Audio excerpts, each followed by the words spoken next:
Assalamu alaikum. I'm Aisha. This is our lecture number 4.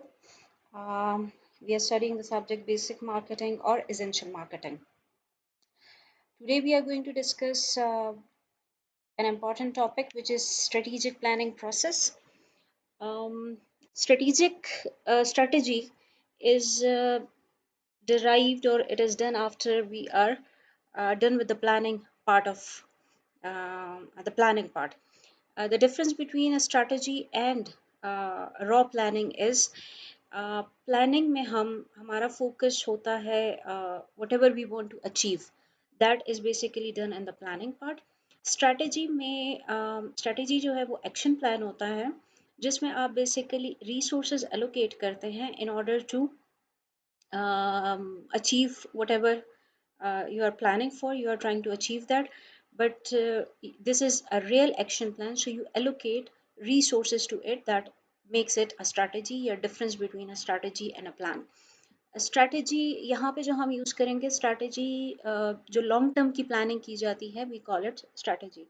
Long term कौन सा time span जो है वो लॉन्ग टर्म में आता है. हम 5 to 10 years का जो टाइम ड्यूरेशन है वो हम कंसिडर करते हैं लॉन्ग टर्म प्लानिंग के लिए. इसका मतलब है whenever we are dealing with the term strategy, it means we are talking about down the line 5 years or 10 years down the line हम कंपनी को कहाँ देखना चाहते हैं या कंपनी क्या अचीव करना चाहती है. They cover it in the strategy. The next question is what is strategic planning process. Process का वर्ड है, इसका मतलब है जब भी प्रोसेस का वर्ड आता है इसका मतलब है वहाँ पे क्या चीज़ें इन्वॉल्व हैं. There are certain steps, there are certain logical steps which has to be followed ताकि वो जो जो प्रोसेस है वो जो चीज़ है वो कंप्लीट हो सके. प्रोसेस में हमेशा स्टेप्स इन्वॉल्व होते हैं.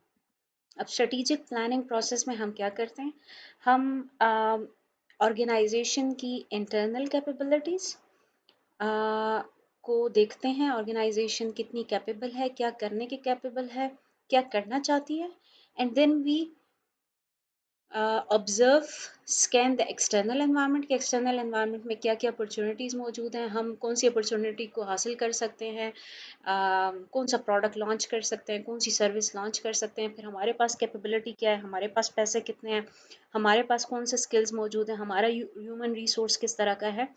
जहाँ पे हमें फिट नज़र आता है, जहाँ पे ये दोनों चीज़ें मैच करती हैं, इन दोनों चीज़ों को मैच करना और इन अपॉर्चुनिटीज़ को ग्रैस्प करने के लिए जो प्लानिंग लॉन्ग टर्म के लिए हम करते हैं we call it strategic planning.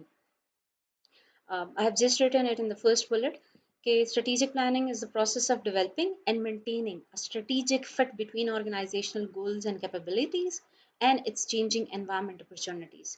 हमारा external environment या किसी भी company का external environment continuously change हो रहा है. The needs and wants of the people are continuously changing. Today they may be asking for a green color product. Tomorrow they may be they may be looking for some maroon color or purple color product. Today they might be looking at the taste of the product. Tomorrow they might be looking at the ingredients and the calories of the product. So ये जो चीज़ें हैं external environment में continuously change होती है. कभी कोई नया कंपटीटर आ जाता है जिसकी वजह से हमें एक नया थ्रेट मार्केट में आता है. So we have to change our pricing, we have to change our whole strategy accordingly. So every organization need to be aware कि नियर फ्यूचर में और फार फ्यूचर में क्या चेंजेस एक्सपेक्टेड हैं, ताकि वो डिफेंसिव स्ट्रैटेजी लेटर ऑन ना बना रहे हैं बल्कि उन्होंने पहले से एक प्लान बना के रखा हो और वो मार्केट में सर्वाइव कर सके. All those company who do not conduct this kind of market research और मार्केट इंटेलिजेंस नहीं कंडक्ट करती, उन कंपनीज का सर्वाइवल आजकल के कंपेटिटिव एनवायरनमेंट में, आजकल के कंपेटिटिव एरा में काफ़ी डिफ़िकल्ट है. बिकॉज़ हर कंपनी अपना बहुत काफ़ी बजट एलोकेट करती है ये चीज़ फाइंड करने में कि 5 साल बाद लोगों का प्रेफरेंसेस क्या होंगी, ट्रेंड्स क्या होंगे, हमारी डिमांड इंक्रीज़ हो रही होगी, डिक्रीज़ हो रही होगी, हमारा प्रोडक्ट जो है उसमें क्या मॉडिफिकेशंस आ रही होंगी, कौन सा मॉडल इसमें आएगा, लोग क्या चीज़ प्रेफर करेंगे, कन्वीनियंस या प्राइस. सो वो टेक्नोलॉजी में क्या क्या चेंजेस आ रही होंगी, वो हमारे प्रोडक्ट को कैसे इम्पेक्ट करेंगी. So every company scan the external environment and they make all those changes, they incorporate all those changes slowly and gradually in their product, price, place, promotion and everything. So strategic planning process का role marketing में भी है, और strategic planning process जो है वो पूरी organisation के लिए भी एक्सट्रीमली इम्पॉर्टेंट है। बिकॉज अगर आप अपने फ्यूचर को फोर्सी नहीं कर रहे हैं, या आप फ्यूचर को गलत फोर्सी कर रहे हैं, इसका मतलब है कि आपकी फ्यूचर की स्टैंडिंग जो है वो अब फ्यूचर में नहीं स्टैंड कर रहे हैं। नोकिया कंपनी थी, दे कुड नॉट फोरसी कि जी एंड्रॉयड फ़ोन्स आ जाएंगे पाकिस्तान में और अब्रॉड भी। सोनी रिक्सन, नोकिया, इनके पास काफ़ी बड़ी मार्केट थी 2000 के अराउंड और इस एरा में। लेकिन वो लोग एंड्रॉयड फ़ोन्स को नहीं या जो स्मार्टफोन्स हैं उनको, इस ट्रेंड को वो लोग प्रिडिक्ट नहीं कर पाए, जिसकी वजह से नोकिया इज़ लैगिंग बिहाइंड। और मार्केट में नए कंपटीटर्स आ गए, नई कंपनीज आ गई जिनकी पहले कोई एग्जिस्टेंस नहीं थी। अब छोटी छोटी चाइना मोबाइल कंपनीज ने जो है वो उनसे सारी मार्केट ले ली, और नोकिया ने बहुत लेटर ऑन जो है वो माइक्रोसॉफ्ट बेस्ड जो स्मार्टफोन्स हैं वो लॉन्च किए। हर वो कंपनी जो फ्यूचर ट्रेंड्स को प्रोडिक्ट नहीं कर पाएगी, लॉन्ग टर्म की स्ट्रेटेजिक प्लानिंग नहीं करेगी, their survival would be in it is in doubt. जो हम हमारे बचपन में we use to listen to music on these cassettes, हम वीसीआर पे मूवीज देखते थे। आज ना वीसीआर एग्जिस्ट करता है, ना सीडी एग्जिस्ट करती है, ना कैसेट एग्जिस्ट करती है। जब जितनी भी कैसेट्स हम परचेज करते थे उनके ऊपर लिखा होता था टीडीके। हर कैसेट जो है वो टीडीके कंपनी की होती थी। आज टीडीके कंपनी एग्जिस्ट ही नहीं करती। Why? Because TDK could not foresee, they could not make an appropriate strategic planning for their company कि जी फ्यूचर कैसेट का नहीं है, फ्यूचर जो है वो आपके पास ब्लूटूथ डिवाइसेस का है, फ्यूचर आपके पास ये जितनी एक्सटर्नल ड्राइव्स वगैरह हम यूज़ करते हैं, ये यूएसबी जो है, ये फ्यूचर ट्रेंड इनका है। जितनी भी सीडी की कंपनीज आती थी उनके ऊपर लिखा होता था बीबी, ब्लॉकबस्टर की होती थी। आज ब्लॉकबस्टर कंपनी जो है वो कहीं हमें एग्जिस्ट करते हुए नज़र नहीं आती। Why? Because they could not foresee कि फ्यूचर जो है वो आपके पास ये इन सीडीज़ का नहीं है। हर वो कंपनी जो आज हमें 100 साल पहले भी नज़र आ रही थी, 100 साल बाद भी नज़र आ रही है, इसका मतलब है कि उन्होंने फ्यूचर ट्रेंड्स को स्टडी भी किया है। हर company on the basis of guess they can not survive for centuries और for 50 years, for 70 years successfully. They make changes in their products, they make changes in their offerings, they add services to their products, जिसकी वजह से consumers का जो satisfaction level है वो at par होता है, जिसकी वजह से वो उनके प्रोडक्ट का यूज़ जो है वो कंटिन्यू करते हैं। All these examples that I have just quoted, I just want to tell you कि स्ट्रेटेजिक प्लानिंग जो है वो कोई लाइक एक्स्ट्रा वर्क नहीं है, या वो कोई कर ली तो कर ली, ना की तो ना की। It is not like this, it is extremely important. अगर आप लॉन्ग टर्म में सर्वाइव करना चाहते हैं, अगर आपकी कंपनी चाहती है कि जी हम 20 साल बाद भी एग्जिस्ट करें, तो आपको स्ट्रेटेजिक प्लानिंग जो है वो करनी पड़ेगी। स्ट्रेटेजिक प्लानिंग में हम मेजर क्या चीज़ें करते हैं, हम मिशन से बेसिकली ये पूरा प्रोसेस जो है वो इनिशिएट होता है। हम मिशन बना के साथ में ऑब्जेक्टिव्स डिज़ाइन करते हैं, फिर हम उसके मुताबिक ऑब्जेक्टिव्स के मुताबिक हम अपनी स्ट्रैटेजीज़ को डिज़ाइन करते हैं, उनको इम्प्लीमेंट करते हैं, और उन स्ट्रैटेजीज़ में जो जो करेक्टिव एक्शंस लेने होते हैं या उसको जैसे इवेलुएट करना होता है वो हम करते हैं। Looking at the formal diagram, there are certain books which says कि जी स्ट्रेटेजिक प्लानिंग प्रोसेस में एक दो तीन चार चार स्टेप्स इन्वॉल्व हैं। कहीं कुछ बुक्स में आपको मिलेगा कि स्ट्रेटेजिक प्लानिंग प्रोसेस में 5 steps हैं, and then there are certain authors they quote that it is made up of 6 steps. So whatever you are following, basically steps वही हैं, कहीं पे 2 steps को मर्ज किया हुआ है, कहीं पे जो है उनको सेपरेटली एक्सप्लेन किया गया। By and large process same ही है। यहाँ पे अगर आप इस डायग्राम को देखें, तो अगर आप देखें the first step in strategic planning process is about mission, objectives and targets, right. Next slide में हम इन इन सारे स्टेप्स को हम थोड़ा सा डिटेल में देखेंगे। अभी मैं सिर्फ प्रोसेस को एक क्विक लुक दे रही हूँ कि फर्स्ट स्टेप में हम करते हैं कंपनी का मिशन, उनके ऑब्जेक्टिव्स और गोल्स या टारगेट्स जो हैं वो हम सेट करते हैं, उनको हम चेंज करते हैं, उनको हम डिज़ाइन करते हैं। ये फर्स्ट स्टेप होता है स्ट्रेटेजिक प्लानिंग प्रोसेस में। Then environmental scan is done. Environmental scan किसे कहते हैं? एनवायरमेंटल स्कैन कुछ बुक्स में आपको ऑथर्स में नजर आएगा कि जी internal environmental scan and external environmental scan. यहाँ पे 3 लिखे हुए हैं, इंटरनल, एक्सटर्नल और इंडस्ट्री का स्कैन। इंटरनल एनवायरमेंटल स्कैन में हम क्या करते हैं, हम कंपनी के जितने भी डिपार्टमेंट्स हैं या कंपनी के पास जितने भी एसेट्स या रिसोर्सेज हैं उनको एनालाइज करते हैं। मेरे पास नंबर ऑफ ब्रांचेस कितनी है, मेरे पास मशीनरी कितनी है, मेरे पास एचआर कितना है, मेरे पास पैसे कितने हैं, इन सारी चीज़ों, इन सारे हमारे पास स्किल्स कौन से हैं, हमारे पास टेक्नोलॉजी कौन सी है, हम हमारे पास जितनी कैपेबिलिटीज़ और एसेट्स और रिसोर्सेज हैं उनको हम लिस्ट डाउन करते हैं और उनको गो थ्रू करते हैं हमारे पास क्या क्या इंटरनली है। फिर एक्सटर्नल एनवायरनमेंट में कुछ पार्टीज हैं जो कि कंपनी के साथ डायरेक्टली रिलेटेड होती हैं, जैसे सप्लायर हो गए, जैसे डिस्ट्रीब्यूटर्स हो गए, जैसे कस्टमर्स हो गए। हम उनको स्टडी करते हैं कि एक्सटर्नल एनवायरनमेंट में एक जनरल एक्सटर्नल एनवायरनमेंट होता है और एक स्पेसिफिक टू कंपनी होता है। जो मैं सप्लायर, डिस्ट्रीब्यूटर्स, लेंडर्स, बैंक्स वगैरह जो होते हैं या कस्टमर्स, ये हर कंपनी के स्पेसिफिक होते हैं।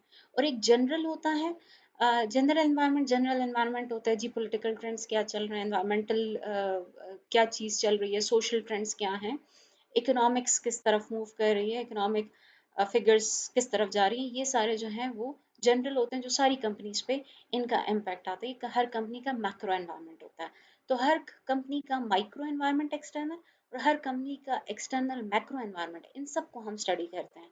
अब आप कहेंगे जी इकोनॉमिक्स को क्यों स्टडी करते हैं, हम ये जानना चाहते हैं कि किसी भी मुल्क का इन्फ्लेशन रेट कैसे मूव कर रहा है।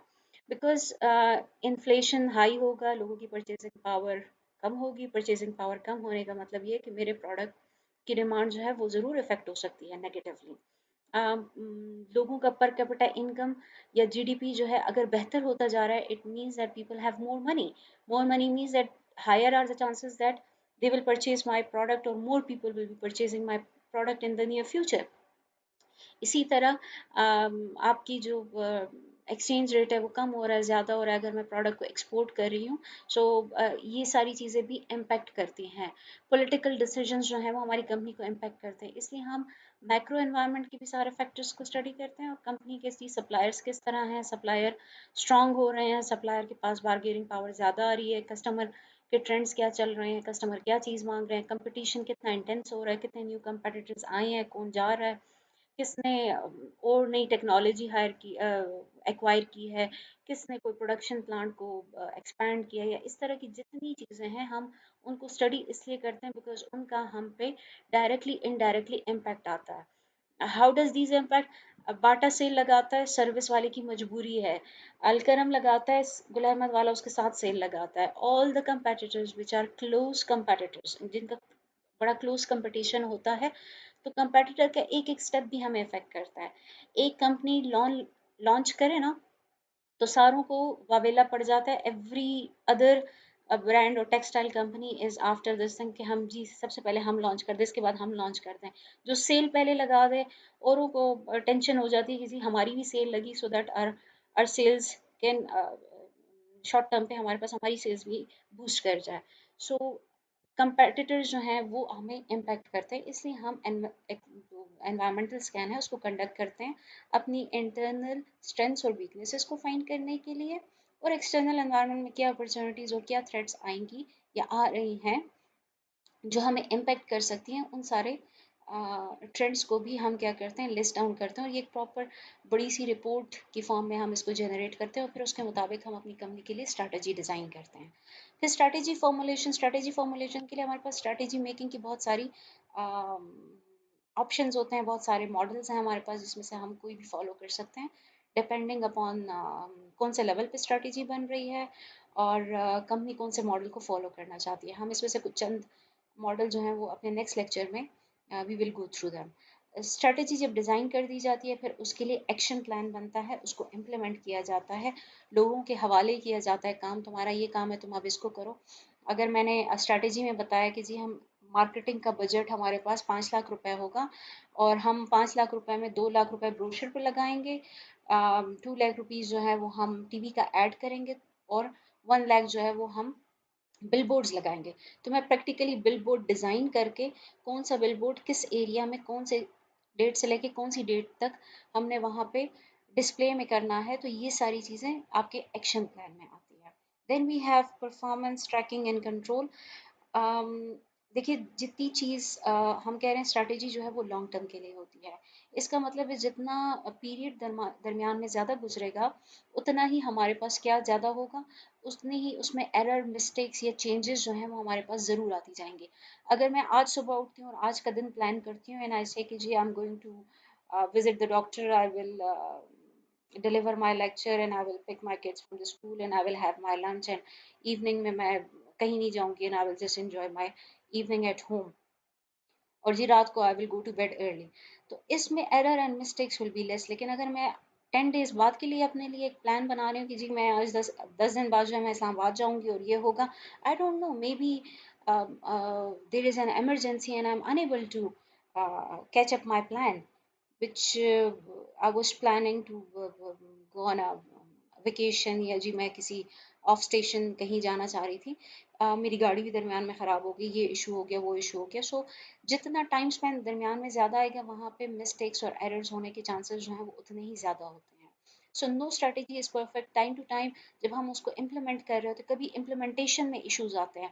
हमने सोचा होता है हम ये प्रोडक्ट लॉन्च करेंगे, जब प्रोडक्ट प्रैक्टिकली बनाते हैं तो वो उतनी परफेक्ट नहीं बनती, या उसको टेस्ट जब हम कर रहे होते हैं तो वो अच्छे रिजल्ट्स हमें नहीं दे होती। So we withdraw the product idea, we withdraw the product and we do not launch it in the market, और उसकी जगह हम कोई प्रोडक्ट भी लॉन्च करते हैं। तो ये जो हम कंट्रोलिंग पार्ट है, इसमें हम करेक्टिव एक्शंस देते हैं और हम मैचिंग करते हैं कि जो हमने प्लान किया था और जो हम अचीव रियल में हमारे पास हुआ, क्या वो दोनों चीज़ें सेम है तो वेल एंड गुड। अगर वो डिफरेंट है तो फिर हम कोई करेक्टिव एक्शंस लेके अपनी स्ट्रैटेजी को थोड़ा बहुत चेंजेस ड्यूरिंग द इम्प्लीमेंटेशन भी करते हैं, और जब हम इम्प्लीमेंट कर देते हैं लेटर ऑन हम उसको असेस भी करते हैं। सो इन शॉर्ट, स्ट्रेटेजिक प्लानिंग क्या है? कंपनी के लिए लॉन्ग टर्म की प्लानिंग करना, लेकिन लॉन्ग लॉन्ग टर्म की प्लानिंग इलॉजिकल तरीके से नहीं हो रही है। लॉन्ग टर्म की प्लानिंग हम बड़े लॉजिकल अंदाज से कर रहे हैं। पहले हम कंपनी के मिशन को समझ रहे हैं कि कंपनी क्यों एग्जिस्ट कर रही है, कंपनी ने क्या ऑब्जेक्टिव सेट किए हैं, फिर हम कंपनी के इंटरनल और एक्सटर्नल एनवायरनमेंट को स्टडी करते हैं। I will just relate it with one simple real life examples for you people so that you are able to link it up more easily. जब आप लोग एफएससी करते हो तो then you decide a future course of action कि जी कोई कहता है मैंने मेडिकल में जाना है, कोई कहता है जी वो मैंने इंजीनियरिंग कॉलेज, इंजीनियरिंग यूनिवर्सिटी को में अपना किसी प्रोग्राम में एडमिशन लेना है। कोई कहता है जी मैंने किसी बीबीए या बीएस इकोनॉमिक्स या बीएस के किसी प्रोग्राम में अपने आप को एनरोल करना है।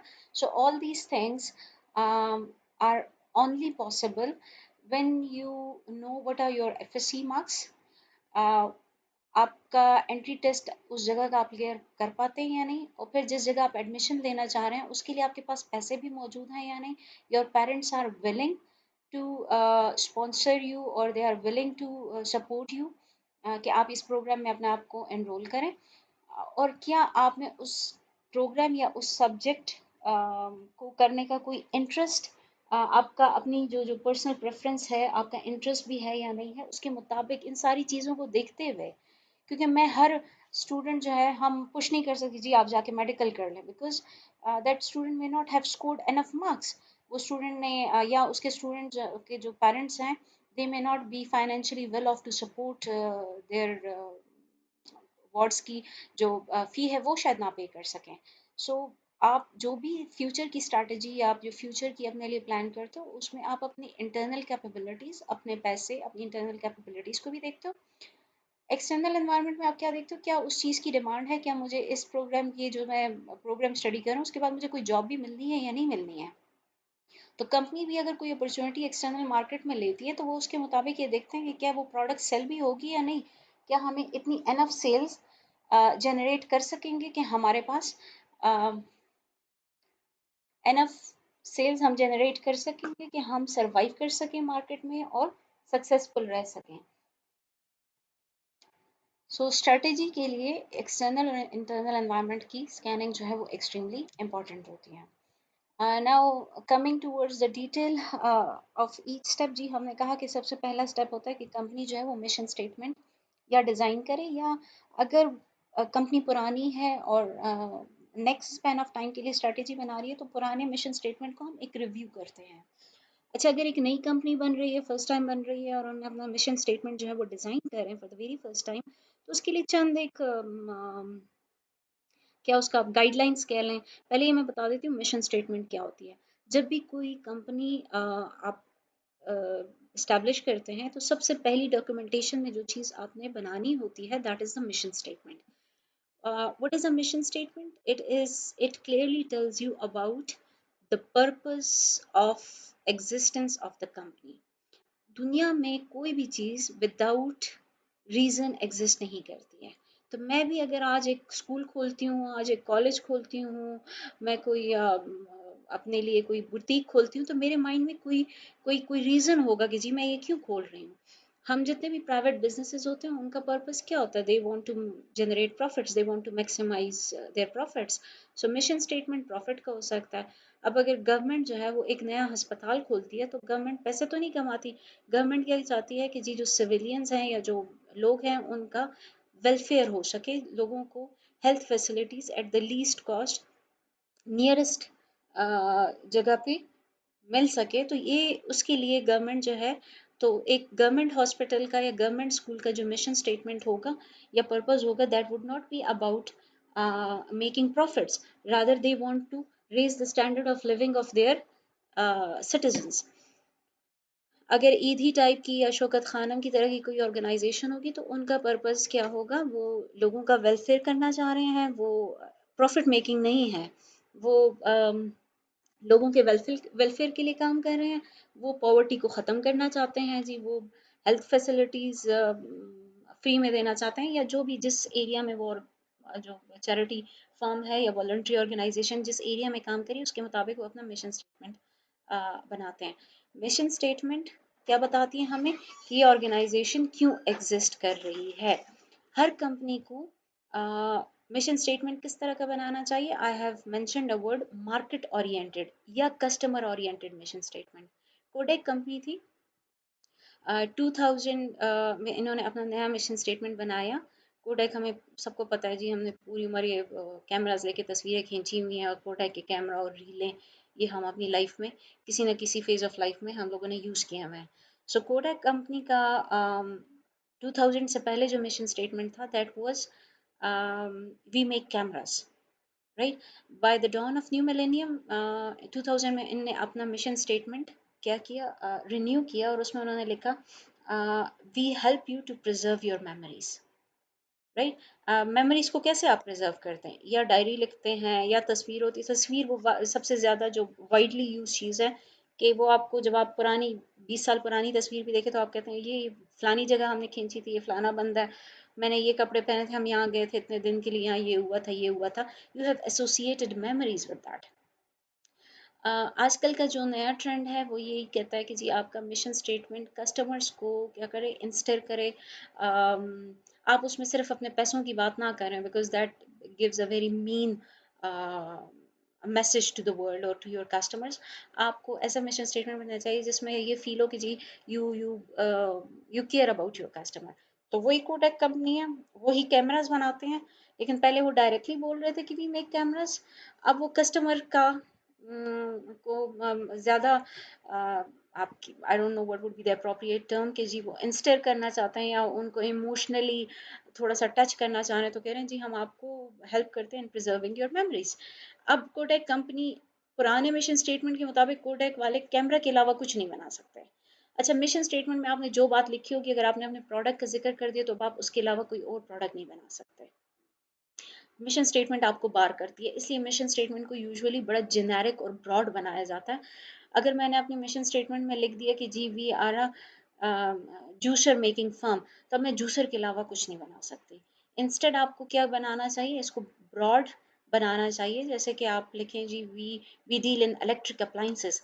अब इलेक्ट्रिक अप्लाइंसेस में आप जूसर भी बनाएं, आप टोस्टर भी बनाएं, आप बल्ब भी बनाएं, आप इंजन भी बनाएं, आप कुछ भी बना सकते हैं। वो जो बैरियर है वो आपने रिमूव कर दिया।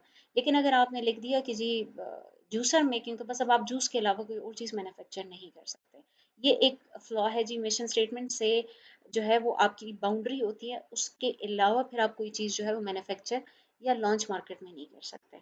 इसलिए मिशन स्टेटमेंट को ब्रॉड होना चाहिए। मिशन स्टेटमेंट ये नहीं कि हर दूसरे साल चेंज होती है। मिशन स्टेटमेंट को चेंज होने के लिए आपके एक्सटर्नल एनवायरनमेंट में अगर बहुत ज़्यादा चेंजेस आ जाएं तब आप चेंज कर सकते हैं, may be after 50 years, 80 years और 100 ईयर्स। इससे कम टाइम स्पैन पे मैंने बड़ी कंपनीज के मिशन स्टेटमेंट चेंज होते हुए, कोई ऐसी प्रैक्टिकल एग्जांपल्स हमारे सामने नहीं है कि कंपनीज ने शॉर्टेस्ट स्पैन ऑफ टाइम में मिशन स्टेटमेंट्स को चेंज किया हुआ।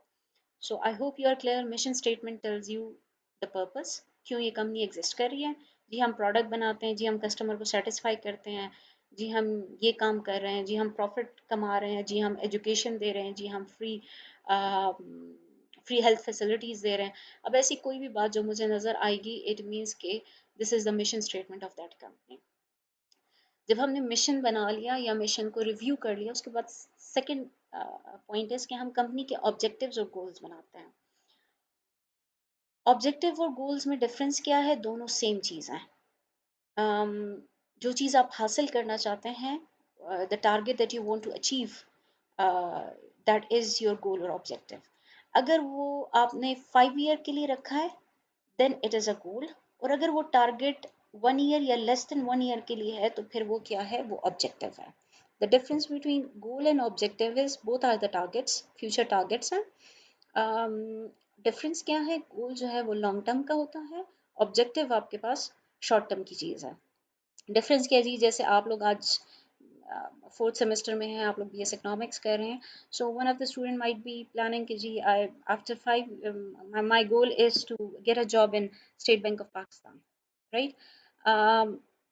क्या है ये, अब स्टेट बैंक ऑफ पाकिस्तान 6 महीने बाद तो आपकी जॉब नहीं लग सकती। Of course you have to complete your BS economics, और देन आपने अपना मास्टर्स कंप्लीट करना होगा, या बीएस के बाद आप ट्राई करेंगे, आपने कुछ इंटर्नशिप की भी होगी, and then you can apply for certain job.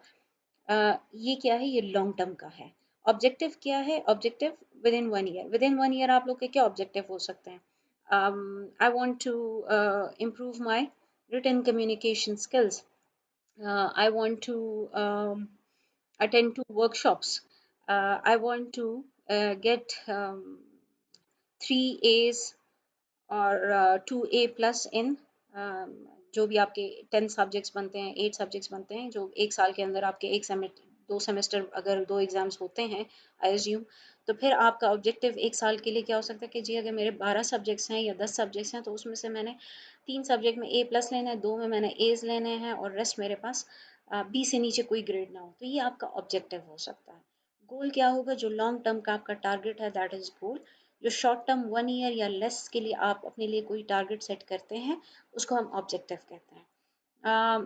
Company, जब रियल वर्ल्ड की कंपनीज हमेशा अपने ऑब्जेक्टिव्स बनाती हैं, अगर हम बिजनेस में काफ़ी स्टूडेंट स्टडी करते हैं, असाइनमेंट्स करते हैं, तो हर कंपनी जिसको वो स्टडी कर रहे होते हैं, वो उनके देखते हैं, एंड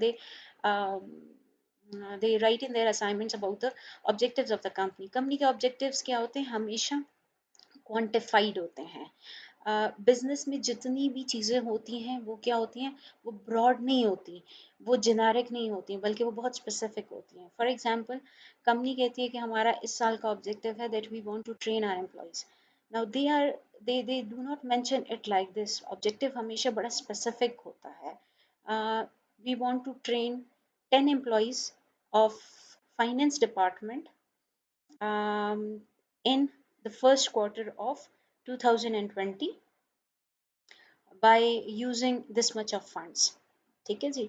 अब इसमें आपने सारी डिटेल्स बड़ी स्पेसिफिकली दे दी, ताकि इस ऑब्जेक्टिव को आप साल बाद क्या कर सकें? असेस कर सकें, और फिर आप बता सकें कि जी हमारे पास ये हुआ या नहीं हुआ। इसकी थोड़ी सी आसान एग्जांपल मैं देती हूँ। अगर मैंने ये लिखा होता कि we will train our employees, ठीक है, साल में बाद मैं जब इस ऑब्जेक्टिव को असेस करने बैठूँ, तो मेरे पास 30,000 एम्प्लॉयज़ हैं, और मेरे सिर्फ एक एम्प्लॉय ने ट्रेनिंग ली। तो अगर मैं उस ऑब्जेक्टिव के मुताबिक इसको कंपेयर करूँ, तो हाँ जी, ट्रेनिंग तो ली है, लेकिन किसने? सिर्फ एक ने लिया है। तो अगर 30,000 मेरे एम्प्लॉयज़ हैं और एक को हमने ट्रेनिंग दी है, तो दिस इज़ नॉट कोई कोई ये अचीवमेंट ना हुई, या ये कोई ऑर्गेनाइजेशन में इम्पैक्ट नहीं ला सकेगा सिर्फ एक एम्प्लॉय की ट्रेनिंग। सो ऑब्जेक्टिव अगर मैंने बता दिया कि मैंने 10 को करना है, और इस डिपार्टमेंट के लोग होंगे, और इस टॉपिक पे होगा, और इस क्वार्टर में ये होंगे, सेकेंड क्वार्टर में इतने लोगों को ट्रेनिंग मिलेगी। Now this is specific. अब अगर साल बाद मैं इसको असेस करूँ, मैं देखूँ, तो मुझे पता चल सकता है कि यार जी, हमने 10 का टारगेट रखा था और हमने सिर्फ 9 किए हैं, तो फिर हम करेक्टिव एक्शन लेंगे। फ़ौरन ही नेक्स्ट वाले क्वार्टर में ले जाके जो एक हमारा एम्प्लॉय रह गया था, उसको वहाँ जाके एडजस्ट करेंगे। सो हमारे लिए अपनी एक्शंस को कंट्रोल करना इजी हो जाता है अगर हमारे ऑब्जेक्टिव्स क्या हों, वो स्मार्ट ऑब्जेक्टिव्स हों। SMART are, S stands for specific, M stand for measurable, A stands for attainable, R stands for realistic and T stands for time bound. मैंने कहा ना कि जी फर्स्ट क्वार्टर ऑफ 2020, तो अब ये टाइम बाउंड हो गया। स्पेसिफिक क्या, मैंने बता दिया 10 एम्प्लॉयज़। मेजरेबल, 10 एम्प्लॉयज़ भी मेजरेबल हैं और इतनी अमाउंट हम स्पेंड करेंगे उस ट्रेनिंग पे। Now this is measurable. Attainable ये होता है कि जी मैं कोई ऐसा ऑब्जेक्टिव ना सेट कर दूं जो कि मुझे पता हो कि ये तो अचीवेबल है ही नहीं। जैसे मैं एक फेल स्टूडेंट के लिए ऑब्जेक्टिव सेट कर रही हूँ और मैं उसको कह रही हूँ तुमने 5 के 5 सब्जेक्ट में A+ लेना है। Now this is not achievable, right? We need to set targets, we need to set objective and goals which are realistic, and any company can achieve those objectives in the real world. So I hope the 2 points of strategic planning is clear. सबसे पहले हम mission बनाते हैं, और अगर mission पहले से बना है तो हम उसको एक नज़र दौड़ाते हैं कि अगर मैंने पहले स्ट्रैटेजी बनानी है तो मैं मिशन से इस प्रोसेस से गुजरते हुए जाऊंगी, तो मैं उसको स्टडी करती हूँ, उसमें कोई चेंजेस करनी हो तो हम वो करते हैं।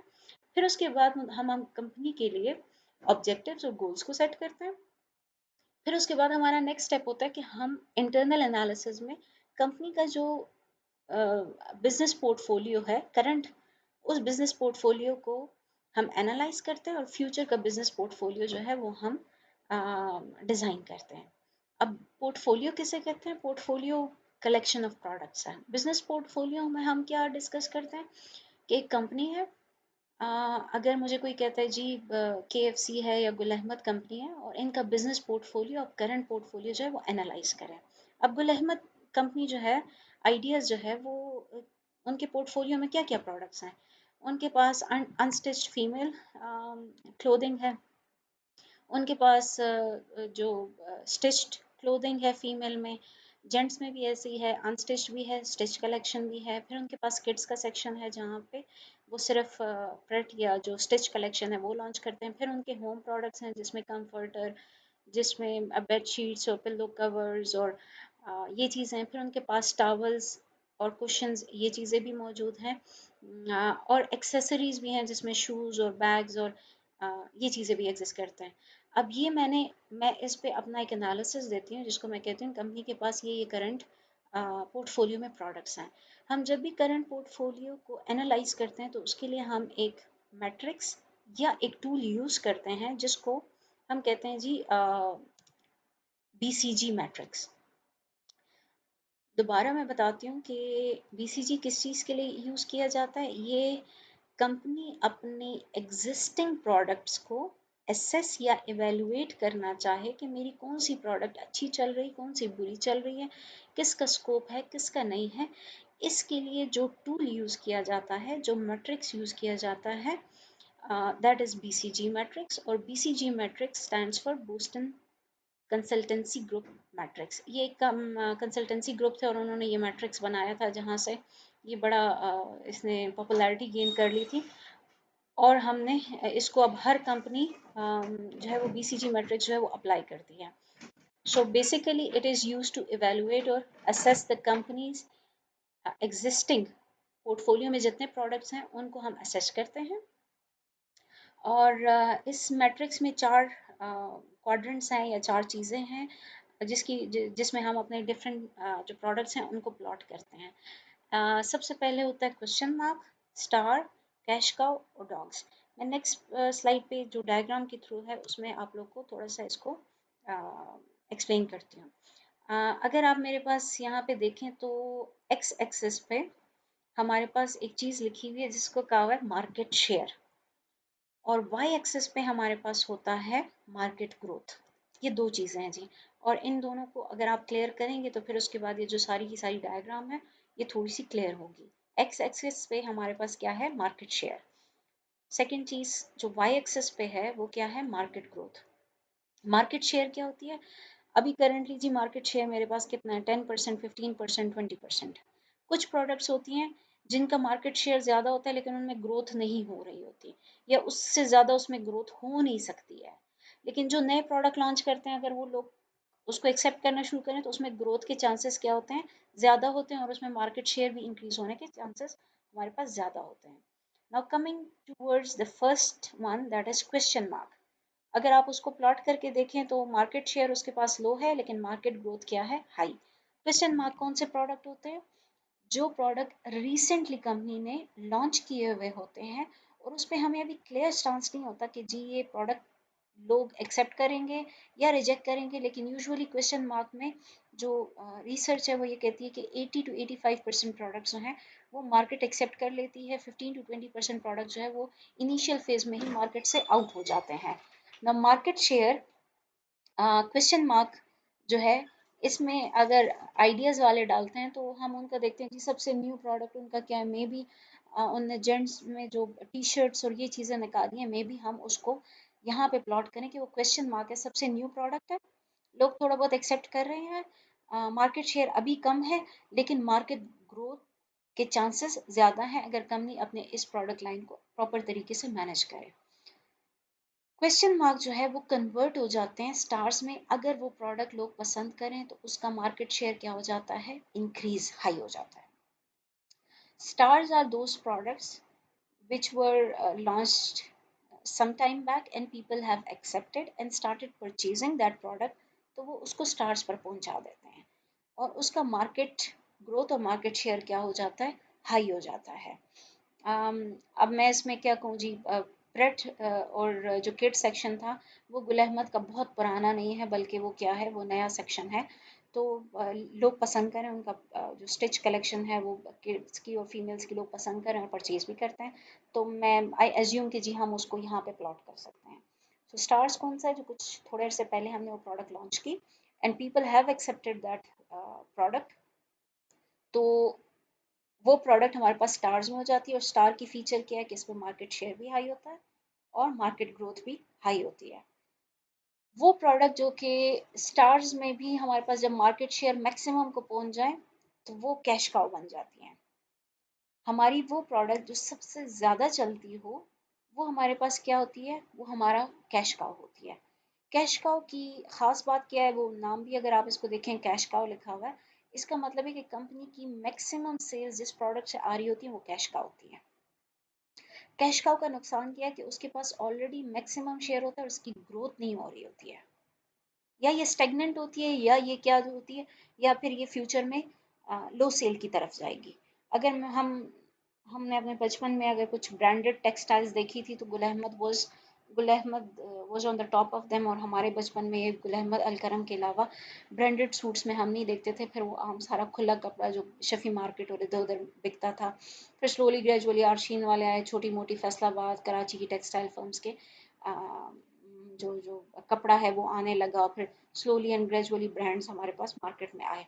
सो कैश काउ में उस वक्त उस ज़माने में क्या चीज़ चलती थी, फीमेल का अनस्टिच लॉन और जेंट्स का जो कॉटन लट्ठा था, that was and that is still famous. तो कैश काउ में अगर मैं रफली डालूं तो कैश काउ में गुल अहमद का मोस्ट प्रोबेबली क्या है, the unstitch fabric, gents and ladies, ये उनका कैश काउ प्रोडक्ट है।